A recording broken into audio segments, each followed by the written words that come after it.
Hello and welcome to the Weird World of Knowing. I'm Rachel Earing and I have a very special guest with me today. A fairy godmother, no less. Now, we all wish that we've got a fairy godmother, don't we? So, Jojo Smith, welcome. Thank you. I'm very excited to be here, Rachel. It's an absolute pleasure to have you here. So, first of all, tell us, fairy godmother, where's that come from with creative sass? Okay, so I will give you an intro. I am the business development and branding fairy godmother. And I always do a little swish after that because it's a very swish statement, but the self-belief is real. And my journey and the weird, wonderful world of knowing Yeah. is all about knowing truly who you are and stepping into that and not being afraid of that. And when I stepped into entrepreneurship, one of the biggest things for me was title. Who am I? What do I do? There's more about this further on down the line, but I help new and existing entrepreneurs discover and develop their USP. But that's their unique superpower, which in turn becomes their unique selling point. It's all about you. That is where the fairy godmother came from, in the sense of I wasn't a consultant, I wasn't a coach, I wasn't just consultant, just didn't sit right. Mm. And it was a little bit Jeff, the businessman for me. And I was like, this doesn't fit me. And after some real self-awareness strategy, which is what SAS stands for in creative SAS, I realized that I really was someone that saw people's purpose and potential before they did and really saw their unique super. A lot of people don't recognize it in themselves. Yeah. And that for me was what a fairy godmother did. And now I kind of say, I'm not a coach, I'm more like a carriage. I'm going to get you to your destination in style with sass. That's where the fairy godmother came from. And I needed to grant permission for myself to own that title. And it wasn't without self-belief that I really could do that. So I know we're going to talk more about what I do and my journey, but that's where fairy godmother came from. Oh gosh, I absolutely love it because we all need a fairy godmother because doing this journey on our own, it's blooming tough. It It really. really is tough. And whether it's being an entrepreneur or whether it's being a mum, whatever it is that you do, and however we exist in life, we all need connection and we all need help from somebody else along the way. And that goes through each stage of our life because we do go through stages, don't we, Joe? And it's really important, that connection. And we get a bit lost, I think, don't we, thinking I've got to do this all on my own. Nobody understands. I feel stupid if I ask somebody else.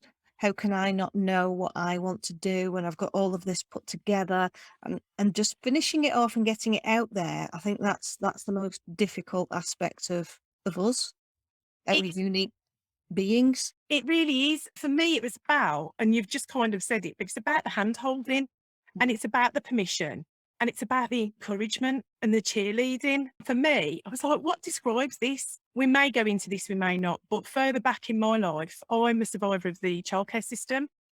And I took myself back and I wished for a fairy godmother when I was younger to kind of make this situation okay. I just wanted somebody to hold my hand through a bad situation and show me the way and encourage me. And I went back to that and I was like, well, that's what a lot of people wish for. Yeah. And I wholeheartedly believe you can turn your wishes into reality with strategy. I feel you can do absolutely anything you want to do. Nothing is out of your grasp. But I was like, well, who does that? Is it a consultant? No. Is it a fairy godmother came along? And I was like, and I read the archetype of a fairy godmother. I was like, that's me. Tell us what the archetype is. So the archetype is somebody that sees your potential and cheerleads you and doesn't do it for you, but shows you the way and direction. I have another little anecdote that I say. I don't have a wand. There is no magic wand, but it is a directional pointing stick. Yeah. It will point you in the way and it will direct you and it will encourage you, but you have to do the work.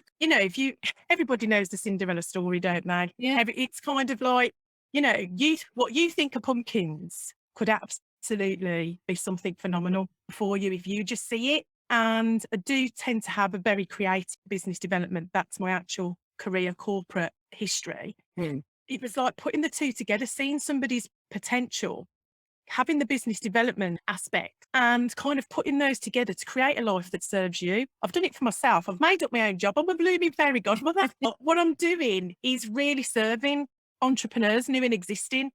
And I just love it. And, I've learned more about myself as well. It's all about the self-awareness strategy. It's about knowing your crown so you can wear your crown. And if I stepped into being a fairy godmother, you would think people would go, oh, don't you feel stupid? Don't people make fun of you? But that was all part and parcel of it. Mm. The minute I stepped into who I really was, knowing that that's the person that I actually was, it was a huge, brave move Yeah. because I went from corporate suits. I mean, in the business development world, I was always the rep that had the tissue stuck to the shoe and had to style it out as I walked in. I was never your average kind of rep or business development manager. And when I stepped into my own business, which was just before the pandemic, it was November 19, and my integrity had been compromised in the corporate world, and I had a decision to make. And this was another wonderful moment of knowing as well. Had that decision to make. Was I going to stay there and put up with it? Was I going to be okay with it? Or was I actually going to take the leap? Change it by being a boss myself and being in charge and delivering a service that I was absolutely proud of. Mm. And I took that leap, but I took it knowing that I was ready to take the leap, a bit nervous. Yeah. But I was going to step out as I thought I should rather than how I could. And go on, sorry. No, it's okay. And I think that's such an important area that you've just disclosed, because sometimes it's not until our integrity, whatever those values are for us, are really tested, whether that be professionally or personally, and usually the two are entwined very much. Very much. What is actually right? What is actually right for you as a human being to be able to move forward with a relationship, with a work colleague, with a business, whatever it is? Are you actually able to continue moving forward? Or is there something that is dragging you back so much that you want to take that leap and go and do what you've done? So, what did it feel like for you? Absolutely flipping petrifying. If I'm honest, I was petrified. I was, I mean, I don't know if I'm allowed to swear on here. I was scared shitless. I'd put it any other way. Apologies for anyone that, although I do run with a hashtag that says sassy, not sorry, which actually stands for lively, bold, full of spirit, and a little bit cheeky. So you'll understand where that comes from. I was absolutely shit scared, and I thought, can I do this? All the normal, can I do this? What will people think? I'm a girl that has no formal qualifications and I use kisses as full stops. So how was I going to be a director?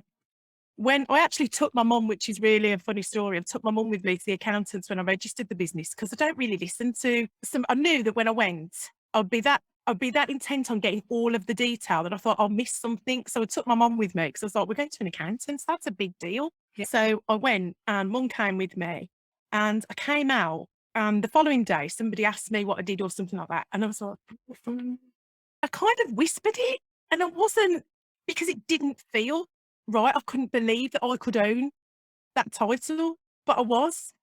It took some time to really get that courage and the confidence and the self-belief, but I took myself on a bit of a journey. And it was a mentor by the name of Danny Wallace, if anybody knows her. I know we've had this Great. conversation before. Yeah, she's great. And I stumbled across Danny and cut a long story short, we ended up meeting. She stayed behind one night. I knew she was going to be in the Midlands and I'd been a little bit cheeky and I'd inboxed her. I'd slid into her DMs and I was like, I know you're going to be in the Midlands. Any chance we can catch up? Because she'd inspired me in some things that she'd done. And she said to me, right, show me what you've got. And I put my business card in front of her, a little logo that I'd drawn up with a mate and we'd put something together. And when I'd done it, I'd said, absolutely no pink whatsoever. Because I thought people won't take me seriously. I can't be hot. I've got to be this corporate director, business person. And as I put this business card in front of Danny, oh, so this is what I've got. It's not really me, but, and as I said that, she stopped and she went, I've only known you 2 minutes. You're very pink, you're very, very sparkly, you're very leopard print. What is this? Because it was what I call Jeff. It was really like Jeff the businessman. Yeah. And she went, I'm going to ask you just one question. And she said, what made you successful in your previous career? And I had been very successful in my previous career within the business development. I'd kept clients for, well over nearly 20 years, repeat business. I'd built up a patch from scratch. I'd worked with some television companies, some reality TVs with football clubs, Premier League football clubs. And I thought, do you know what it was? It was my personality. It was me. And this massive kind of like epiphany Yeah. was like, what am I doing? Why am I stepping out for somebody else when it's always been me? And now I've got the free reign because I'm not under anybody else's banner to 100% be me. And I was like, and one thing I've always done, I am a bit of an action taker. So I'm either all in Yeah. kind of thing.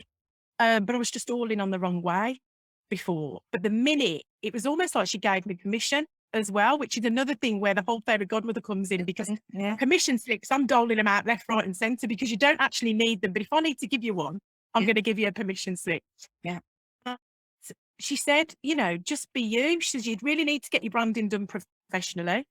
She gave me that piece of advice and I went wholeheartedly in, so much so that I was going to be business development before, but realised that actually the next layer on the cake be strong and it needed to be me. And that's where we went. Tutus, crowns, fairy godmother, pink, sass, the whole shebang. And I've never looked back since. And it's absolutely been the key to my success within my business because I attract the right clients, fabulous people that I spring out of bed to want to work with Yeah. in the morning. I'm not attracted. By the way, I have to say, if there's anybody out there called Jeff, this is not hate on Jeff movement. I'll work with all the Jeffs if they love a tutu. My dad was called Jeff. Oh, And he was, it was just for me. It was, I kind of saw myself that was who I didn't want to be. I didn't want to be that business consultant. I was more lively, more bold, more fun. I was cheeky. And that's where, the whole sassy word, that was one of my massive pillars of who I am. and And that is just so huge because we're all a little bit lost, I think, especially since the pandemic. A lot of people have found themselves during the pandemic and they've managed to find their unique part of themselves that's been lost for so long and give themselves permission, because one, they probably either had to because to survive with their work, etc.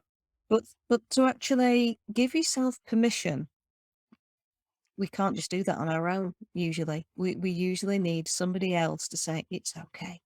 It's okay to be uniquely you, because these are the bits that I like about you. It's that unique, the way that you make me laugh, the way that you make me smile, the way that you talk, the way that your language resonates with me. And sometimes we just need that. That's okay. I can be this stuttery, person who doesn't always get it right, but at least I'm trying. And you're going to get some glitz and glitter and things along the way, whatever it is for each person. So I think it's absolutely vital that people like you, Jojo, are around to sprinkle your magic fairy dust. It's imperative. don't get me wrong, people sometimes, it was a bit of a tough kind of cookie to crack because the one thing was this, will people take me seriously if I'm coming tutus and crowns? And, I am very serious when it comes to business development, and people will tell you 5 minutes with me creatively, business development wise, can be like hours with others because that's how my mind works. It's very creative and it's very serious about the business intention. But I was like, I needed to be me and I needed that connection. And when you just said we don't always get it right, one of my biggest advocates is for wonky crowns because my crown has always been on the wonk. Like I said to you before, I'd walk through, I'd be the person with the toilet roll stuck to my shoe. But that's what people loved because vulnerability builds connection. It was always about that connection with my clients to build relationships. And I mean, literally 90% of my call with my clients previously would be the conversation, the catch up, the actual real wanting to know how they were, remembering about their kids because I was genuinely interested. And then the last 10 minutes would be, right, we better do a bit of work Yeah. now. And that would be how it was always played, because for me, it was about the connection and it was about, being with that person, but it was also the genuine connection Yeah. of it. And so when you say about sort of, not getting it right, the wonky crown thing is big for me. It's I really advocate for with my clients. Mm, I'm like, if you show that side of you, people will really connect mm, and resonate because it makes you human. yeah. It makes you relatable. That's what builds the know, like, and trust factor. And a lot of people think it's going to put people off. Let me tell you, it doesn't. They flock in swarms because people want to know real people. People want to get to know you. And it was so freeing. And this is where sort of the topic of your podcast I absolutely love because it is, it is the wonderful thing of knowing Yeah. that it's okay. And I feel like I've been blessed with that. I feel like somebody has come along and tapped me on the head with a little bit of a magic wand and gone, you've got it.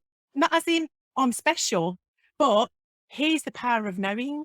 Because once you do know, oh my life, the freedom is You're unbelievable. giving me goosebumps. You're giving me goosebumps. And I absolutely adore this conversation because it is that freedom. We're not used to it. We're not used to that freedom. We're not used to just who are we, for one? Who are we to be truly free? It's a journey that we sort of need to go on to evolve. And if you're in a creative atmosphere, if you've been in a creative job like you have been, you've been able to explore different aspects of yourself to actually know what you do like. But so many people are working within confines of so many boundaries, so much red tape, so much dogma that they have no idea who they are because they are ruled by the dogma and the red tape and the bureaucracy and everything else. And how do they find themselves? But I mean, another thing for me was a lot of people used to, one of the things a lot of people used to say to me, oh, you're so positive. So I used to dull it down. I used to dull my positivity down. When I stepped into my shoes, I mean, I came out wholeheartedly. I am positive and I'm going to own it. I've got a sense of gratitude for the lows in my life coming from the care system. My story's quite, for me, it's not complex because I lived it. It's my life. So It's it's your not for norm. It's me. your It's normal, my wasn't normal. Yeah. However, the older and the more self-awareness that I've gained, actually, I've realized it really wasn't normal and it was really complex. But I have a strange gratitude for, like I say, for my nose in life because I've got a real, huge on rapid reframing, as in look at it, see what it's taught me. Those past pumpkins have given me more potential in order to, because if I can get past those and come through that, I can tackle absolutely anything. Another area that helps me with the self-belief. But it's all about when you want to go and discover yourself. I think I want to say, because this is where my cheekiness comes out now, and creative SaaS is all about creative self-awareness strategy. It's about doing things because what would work for me wouldn't necessarily work for you. it? It's very much a personal journey. Yeah. And I can liken it to, when you go on a diet and you do it for, I don't know, 3, 4, 5 weeks. They always say week 12 is the hardest, right? Because you've been doing it, there's the monotony, and you don't like doing what you're doing. So you're not gonna carry it on. It's not sustainable. Mm.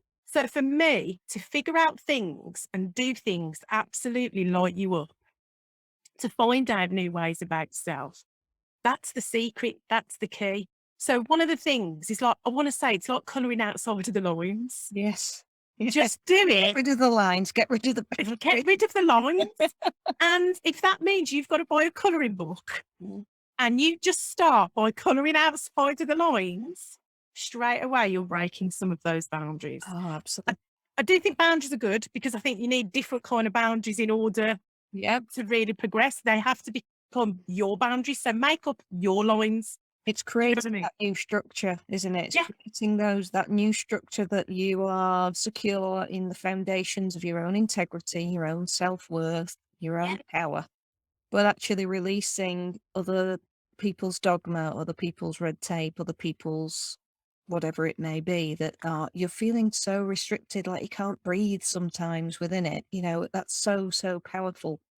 Do you mind if we go back to your childhood? Not at all. Not at all.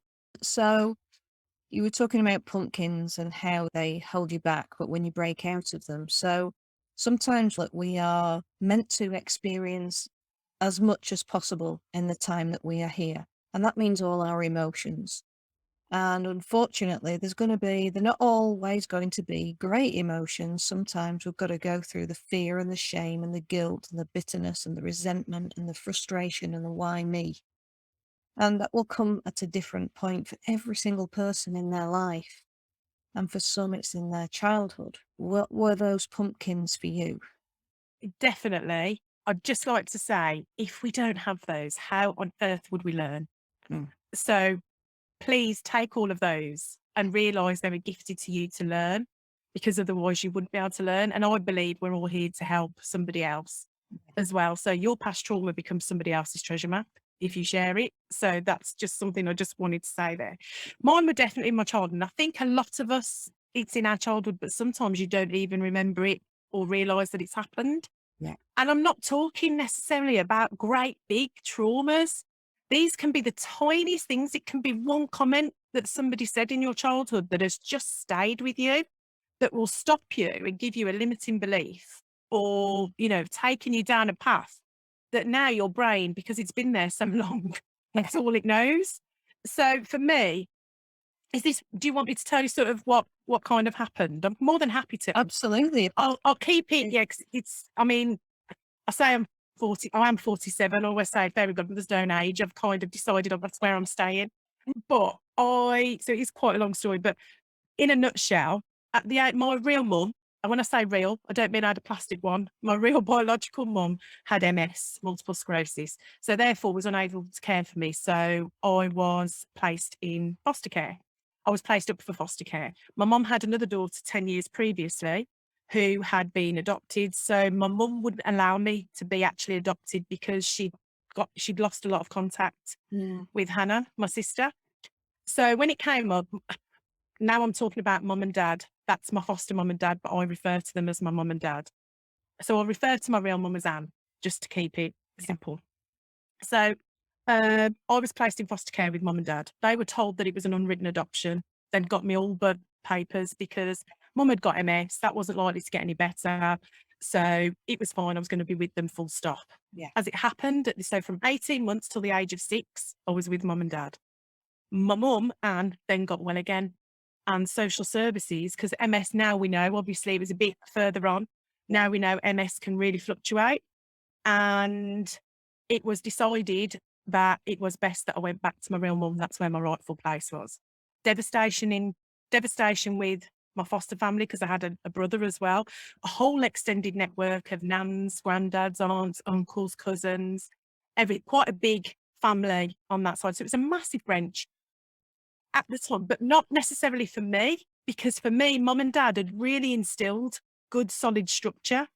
And I'd had a really secure upbringing from 18 months old. So when I went back to live with my mum, I went back to a very different situation, one bedroom flat, not nice area.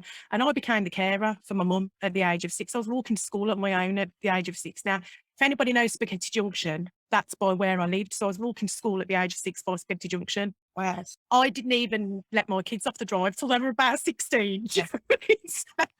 So it gives you an indication of how resilient you actually can be and are. So I was living with my mum. I was with her till I was 7. And then when I was 7, I'd been with her for about a year.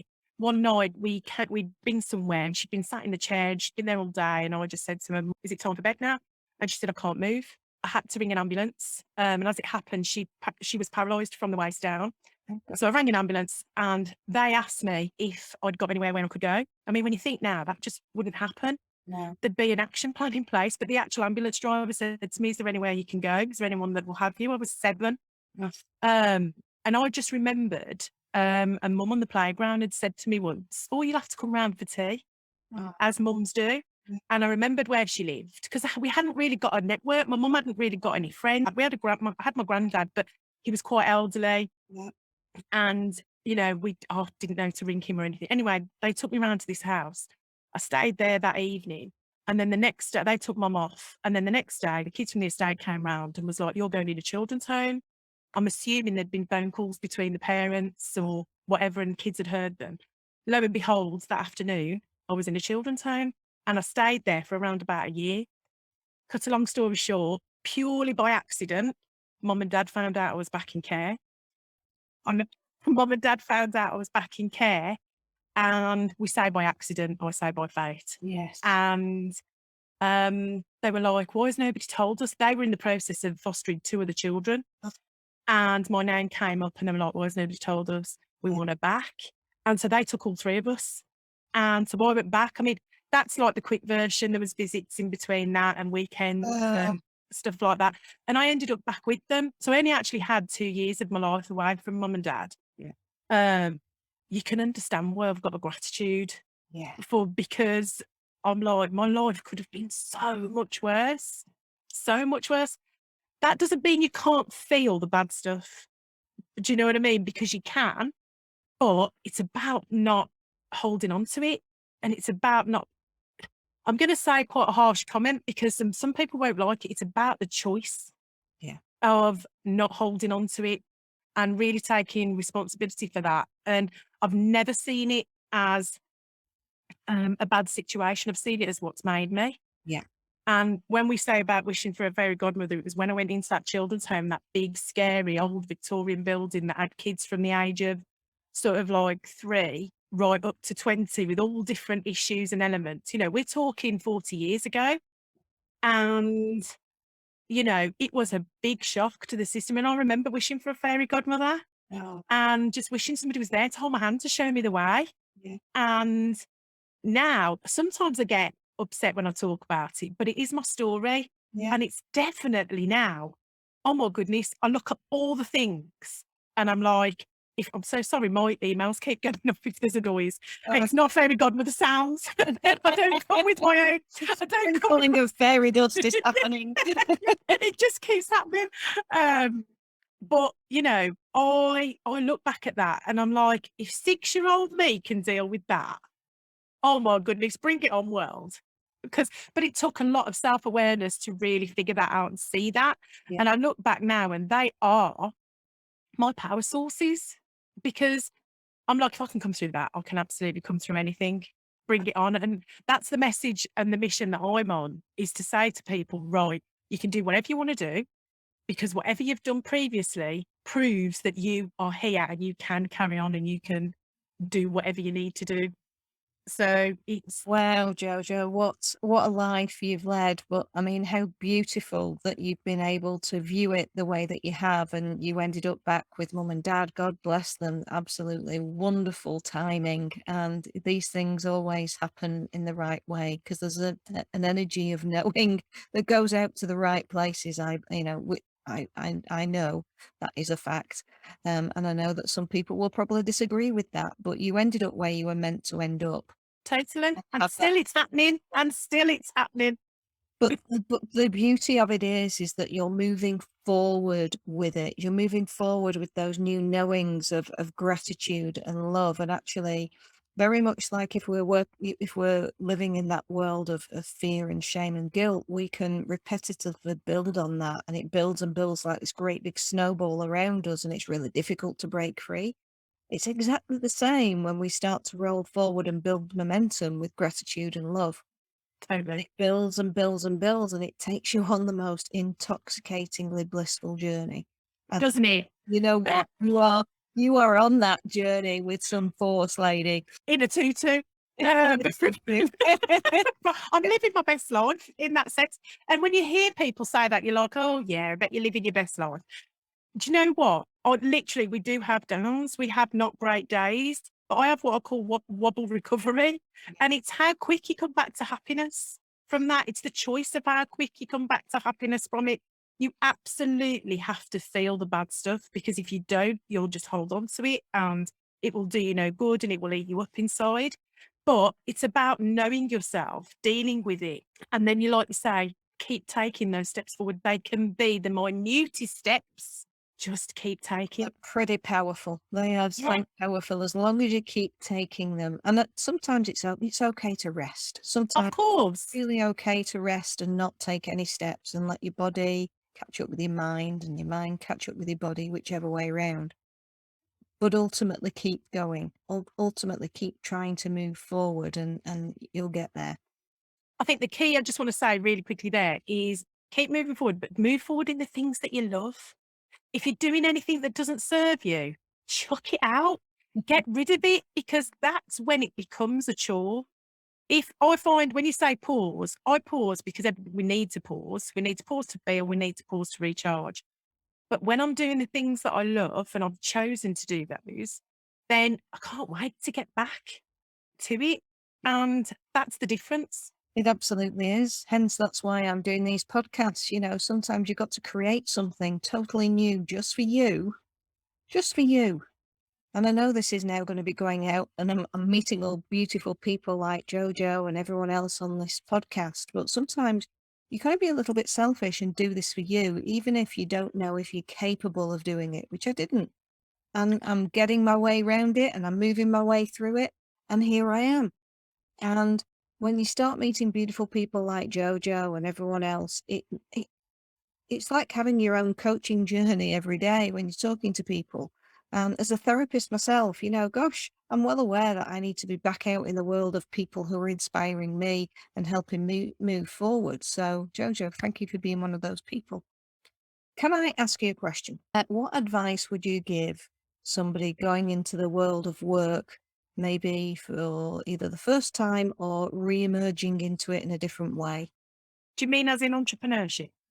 As Or in, do you mean as in well, any just work? as in anyone. It could be, you know, it could be someone just coming out of university. You know, what advice do you have for them? I would say, I mean, there's so much here. I mean, I know we've I know. I can hear all that. I'm like, wow, that's a big question. And in which context do I really want to give the best advice that I can give?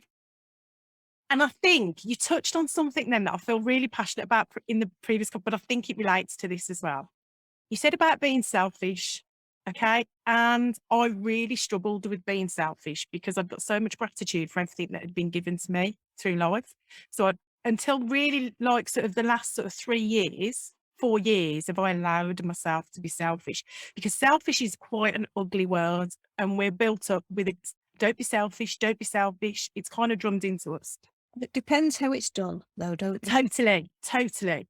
And I had to get my head around this word selfish because I had to find a reframe for that. So I would say, when you're stepping out, allow yourself to be selfish. And this is how I got around the word selfish.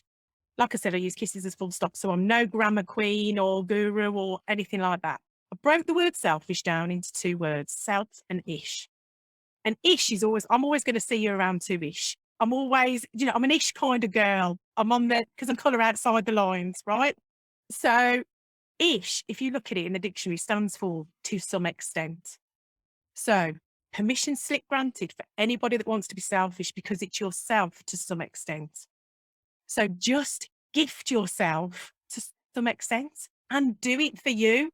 So if you're stepping out, if it's not something that fits you perfectly, be a little bit selfish. Say your truth. Put yourself out there, because if you're not, you'll hold on to it. You'll hold yourself back. Just allow yourself to be and about yourself to some extent. Be a little bit selfish. That would be what I would say. So glad I asked you that question. I absolutely adore that. Thank you very much. And who would you want to see here on The Weird World of Knowing as a guest, and why? Oh, I feel like you've just shown me the pick and mix counter. Because I'm like, oh, and then, oh my goodness. Are these alive, dead, celebrity, non-celebrity? Your choice. This is entirely up to you. Okay, I'm going to put it out there, although I'm really trying to get him on my podcast. If you get him first, I'll be really upset. Please pass him on. There is a guy out there that I came across. There's 2 people that I really follow and mentor-wise and influence-wise. Search for positive influencers, first of all, I just need to put that out there. Look and watch the positive people. Stephen Bartlett is Oh, absolutely God, yes, great. please, come on. Yes, please. Right, I tell you what, Stephen Bartlett, I'm actually meeting him on the 20th. I'm going to his live show and I've got a meet and greet, so I'm very excited about that. But he had a guest on his show called Mogoda. Oh, yes, please, come on. Yes. Mogoda would be the person, because he is on a mission for 1 billion happy. And this guy came back to happy after the death of his child. And that, for me, is the top trump card of not being able to find happiness again, because I don't know how that could even happen, how you would come back to happy after that. And I was all for, really being this positive person and on a mission for positivity and gratitude. And the one thing that used to just niggle at me was like, if anybody ever challenges me, loss of a child, I don't know anybody that's come back from it. It hasn't happened to me. How can I fight that corner? I listened to Mo's podcast, and after hearing him, I was like, okay, it is possible. Yeah. I don't know him, but I've listened to him, I've researched him, and the work that he's doing, Oh, it is possible to come back to. So for me, what a great influence person to listen to. And this guy had everything. He was chief officer at Google, wasn't he, or Microsoft, or he had all the flash cars, he had everything. yeah. And this guy just inspires me every time I hear him.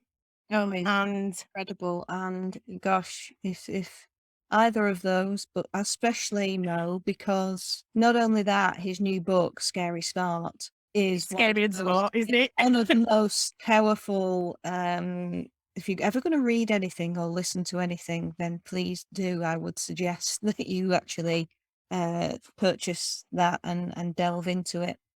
I've not yet done that, purposely because I know I'm probably only going to read the last 5 chapters.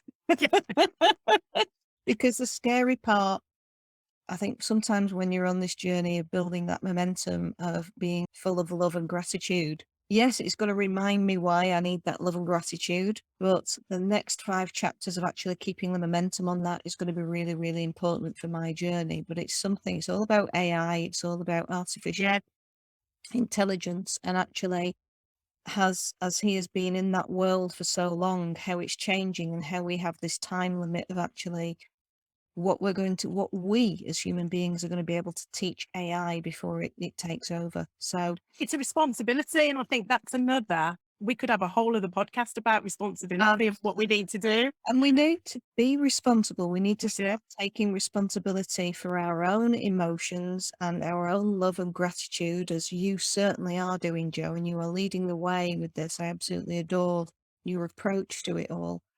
And it is being comfortable with actually feeling love and gratitude and that being okay, because the more we spread that around, we're not just teaching AI on social media and through any electrical device at all.